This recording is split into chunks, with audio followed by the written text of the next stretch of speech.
Hey everyone, this is Keegan from National Powersports. This 2019 Harley-Davidson Screamin CVO Street Glide with only 3,093 miles passes New Hampshire State inspection and runs well. From Harley, it comes well equipped with a multifunction 6-speaker stereo system, ABS, cruise control, TPMS, heated grips, power locking luggage, and an onboard computer. It's been upgraded with throaty vents and Heinz slip-on mufflers.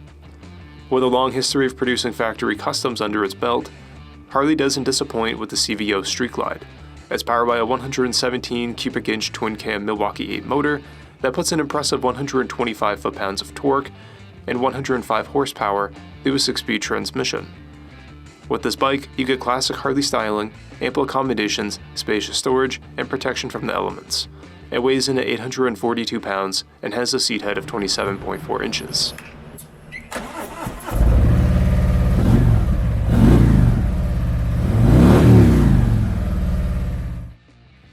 This vehicle has been fully serviced, detailed, and comes with a 90-day nationwide warranty.